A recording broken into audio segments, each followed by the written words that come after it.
Hello friends, welcome to my YouTube channel Technical Science. Today our topic is motion.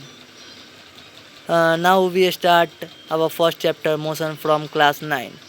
So our first question is what is motion? Motion क्या है? A body is said to be in motion if it change with respect to its stationary object. हम किसी भी चीज़ को तब motion में कहेंगे जब वह स्टेशनरी ऑब्जेक्ट से थोड़ा मूवमेंट में आ जाए तो उसे हम मोशन कह देंगे। तो इसका हम एग्जांपल देख सकते हैं, movement of vehicles and movement of plants ETC। मतलब कि जैसा कि आप लोग आसपास में देखते होंगे गाड़ी को चलते हुए, पेड़ पौधा को हिलते हुए, तो ये सब क्या है? मोशन है। तो NCERT के अकॉर्डिंग अब हम लोग अपने नेक्स्ट टॉपिक पे चलते हैं जो कि है डिस्टेंस एंड डिस्प्लेसमेंट। भाई मैं आप लोग को कुछ एक्स्ट्रा ऑर्डिनरी बात बता रहा हूँ भाई, तो गौर से इस वीडियो को भाई पूरा देखना भाई, स्किप कहीं पे मत करना। So distance and displacement. Distance क्या है? The actual path covered by an object irrespective to its direction is called distance. जैसा कि अभी आप लोग देख रहे होंगे स्क्रीन पे, the actual path covered by an object irrespective to its direction. ये जैसा कि मैंने आपको डिस्टेंस के बारे में बताया था, देख लो भाई। कहीं भाई प्रॉब्लम होगा तो भाई कमेंट सेक्शन में आप हमसे पूछ सकते हो। तो डिस्टेंस आई थिंक आप समझ गए होंगे। अगर नहीं समझे तो भाई मैं आपको एक और तरीके से समझाने की ट्राई करता हूँ भाई। जैसे कि आप ए पॉइंट पे खड़े हो, ए पॉइंट से आप बी पॉइंट पे गए, बी पॉइंट से आप सी पॉइंट पे गए, तो ए से बी और बी से सी, तो ए से सी तक का जो आपका टोटल डिस्टेंस, ए से बी प्लस बी से सी, टोटल डिस्टेंस को आप ऐड कर दो तो आपका डिस्टेंस हो जाएगा। अब डिस्प्लेसमेंट क्या है?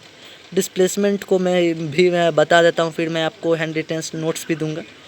The shortest path covered by an object along with direction. उसमें क्या था? इररिस्पेक्टिव टू इट्स डायरेक्शन, और इसमें है एलॉन्ग विथ डायरेक्शन। देखो कोई भी शॉर्टेस्ट पाथ, जैसे आप ए से बी गए और बी से सी गए, तो ए से सी तक का जो शॉर्टेस्ट पाथ होगा और उसमें एक डायरेक्शन एकदम स्ट्रेट लाइन में होगा, इतना याद रखना। Displacement is always in a straight line, वो कोई एक ही लाइन में चलेगा, उसे हम डिस्प्लेसमेंट कह देंगे। तो the shortest path covered by an object along with direction is called displacement. तो आप समझ गए होंगे, उसका मैं भाई हैंड रिटन नोट्स लिख देता हूँ। Displacement, the shortest path covered with an object along with direction is called displacement, जैसा कि मैंने आपको बताया था। अब यहाँ पे एक क्वेश्चन भी बनता है, डिस्टेंस कभी जीरो हो सकता है? आपने कभी सोचा है? हाँ नहीं भाई, मुझे तो लग रहा है भाई डिस्टेंस कभी जीरो नहीं होगा, लेकिन डिस्प्लेसमेंट जीरो होगा। डिस्प्लेसमेंट कब जीरो होगा? जैसे कि कोई ऑब्जेक्ट ए से बी पे गया और बी से फिर ए पे आ गया, तो डिस्प्लेसमेंट हमने क्या पढ़ा था कि shortest path covered by an object along with direction. तो जैसे कि एक ऑब्जेक्ट ए से बी पे गया और बी से ए पे भी आ गया, तो उसका डिस्प्लेसमेंट क्या हुआ? वो तो लौट के फिर वहीं पे आ गया, तो इसका डिस्प्लेसमेंट जीरो हो गया। तो ऐसा एक नंबर का क्वेश्चन में आपसे पूछ सकता है कि कैन डिस्प्लेसमेंट इज जीरो और नॉट, तो आप आंसर लिख के आना भाई, yes displacement is zero. Displacement zero हो सकता है, डिस्प्लेसमेंट कैन बी जीरो। तो इसमें आप लिखना कि when an object moves point A to B and comes back to point A, या ऐसे भी लिख सकते हो, when an object moves from initial point to final point and comes back to its starting point, so displacement can be zero। Scalar quantity क्या है? जिस quantity में सिर्फ और सिर्फ मैग्नीट्यूड हो उसे हम स्केलर क्वांटिटी। स्केलर क्वांटिटी क्या है? Scalar quantity having only magnitude is called scalar quantity. अब ये मैग्नीट्यूड क्या है आप सोच रहे होंगे। जैसे कि हम कहें कि ए नाम का लड़का 5 किलोमीटर गया, अब मैं इसमें भाई डायरेक्शन आपको नहीं बता रहा हूँ, सिर्फ मैग्नीट्यूड बता रहा हूँ कि वो 5 किलोमीटर गया। 5 किलोमीटर जो इसमें है ना, सो मैग्नीट्यूड है। अगर मैं कहता कि 5 किलोमीटर वह ईस्ट डायरेक्शन में गया तो ये वेक्टर क्वांटिटी होता। चलो वेक्टर क्वांटिटी भी देख ही लेते हैं। वेक्टर क्वांटिटी क्या है? Quantity having magnitude as both as well as direction is called vector quantity. इसमें भाई मैग्नीट्यूड भी है और डायरेक्शन भी है। जैसे कि हम कह सकते हैं कि एक ए नाम का ऑब्जेक्ट है, सो वो जो है सो 5 किलोमीटर ईस्ट की तरफ चला। इसमें डायरेक्शन है ना, देखो ईस्ट, मतलब वो ईस्ट की तरफ चला।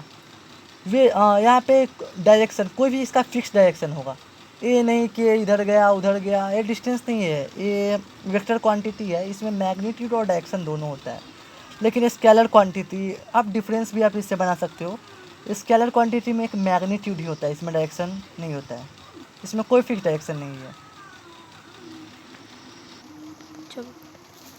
सो our next topic is types of motion. Motion के कितने टाइप्स हैं? Actually there are 2 types of motion, first uniform motion and second non uniform motion. So let us discuss about the types of motion, uniform motion and non-uniform motion. Firstly, we see the uniform motion. Uniform motion. A body has uniform motion if it traverses equal distance in equal interval of time. कोई भी body को हम तब कहेंगे कि ये uniform motion में है जब वह